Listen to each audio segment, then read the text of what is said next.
everybody, and welcome to Ask A Cupid, where you send in your relationship questions and things like that, and I answer them the best I can.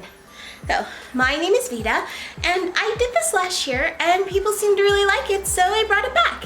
So, I will try my best to answer the questions that you guys have sent to me.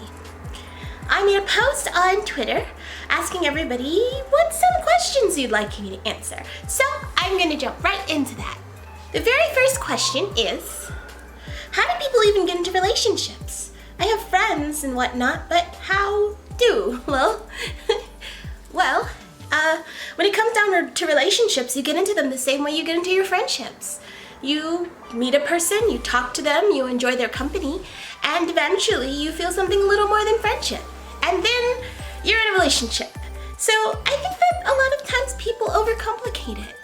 You know, they think of a relationship as a huge, huge step from friendship, which it can be, but I think that if we learn to treat it as if it was a friendship, it wouldn't be as hard as you think, you know? The next question is, how do I flirt with cute girls?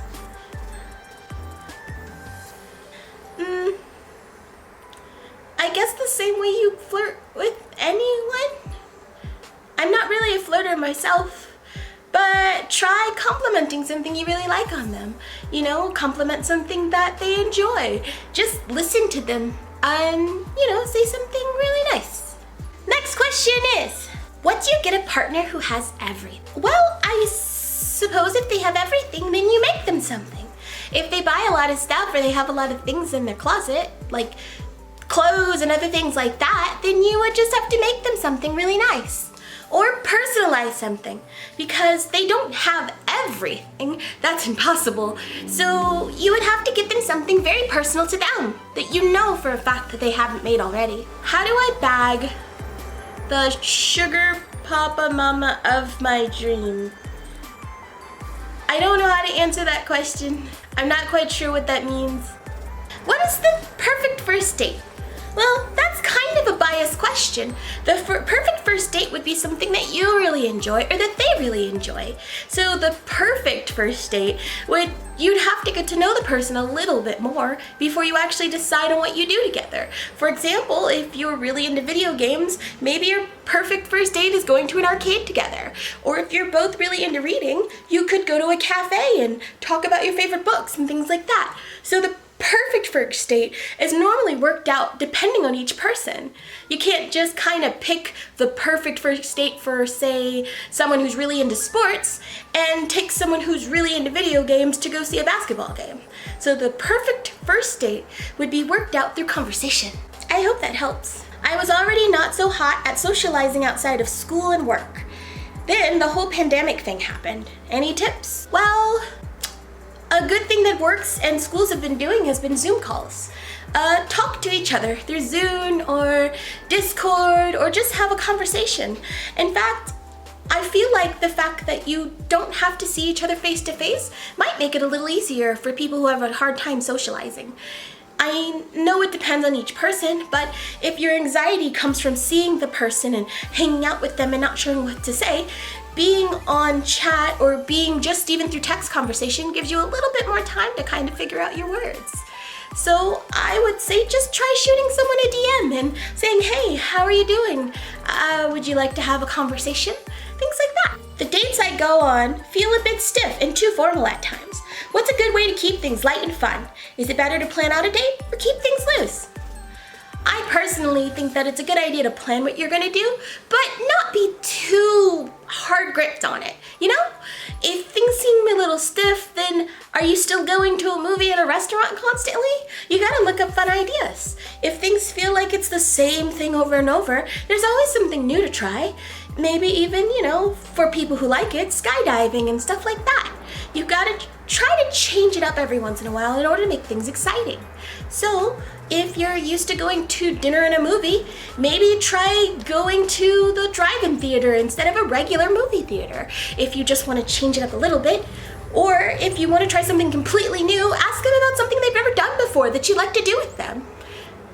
It's really up to you and the person that you're dating to try to keep things, fresh.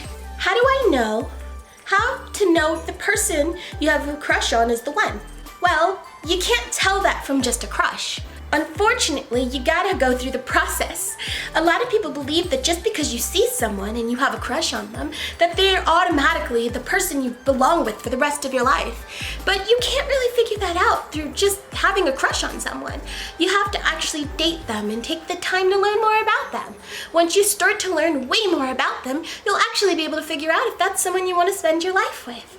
So, to answer your question, you can't figure it out through just having a crush. You have to take the steps and the work to actually find out if this is someone who wants to be with you and if you want to be with them. Do you feel that a person is not ready for commitment when their feelings are still attached to multiple others? Well, that depends. Some people are polyamorous and they're okay with being in multiple relationships. Some people are in open relationships. So it really depends on what you've discussed with your significant other. Remember that it's always okay to have a conversation with the person. If you're worried or you feel like there might be a problem, sit down and ask them. Ask them, would they be willing or are they ready to take the next step? You'll be surprised how honest people will be when you actually have the conversation. Some people just kind of assume and then they never feel comfortable about talking about it. But as soon as you sit down and have the full-on conversation on what they're ready for, you'll learn a lot about them. So, I think that a person will be ready for commitment when they're ready. And if they're not, then maybe it's time for you to move on if you don't think this person's going any further. It's okay to have your boundaries, but you also have to respect theirs.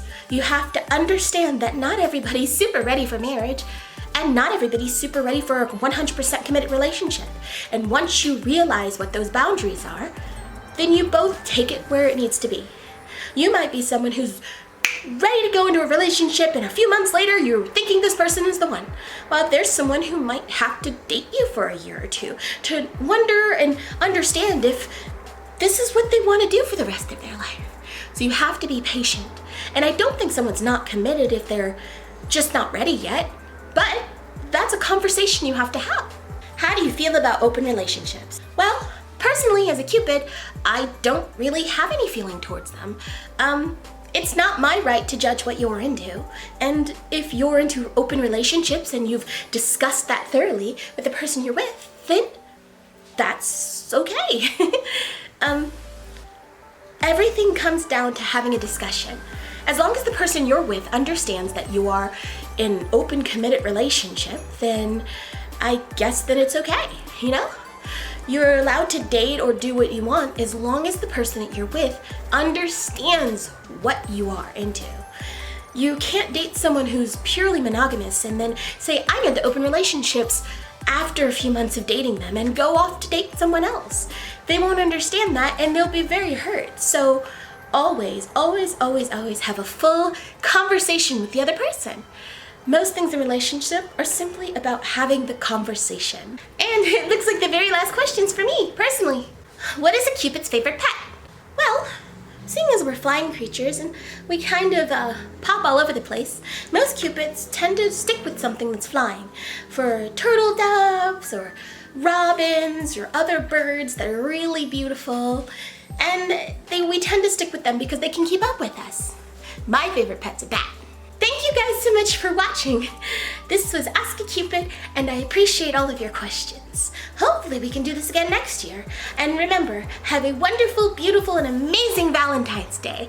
I hope you get to spend it with your significant other.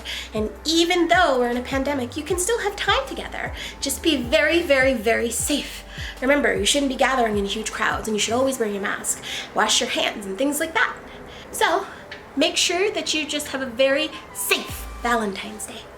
And if you're by yourself, well, you can still spend Valentine's Day with your friends. You should still have fun, and you can still hang out with them on Discord or Skype, or do people use Skype anymore? Or Zoom. So just make sure that you're very safe. Anyway, have a wonderful, wonderful time, and I hope that your Valentine's Day and that day forward is wonderful. Goodbye.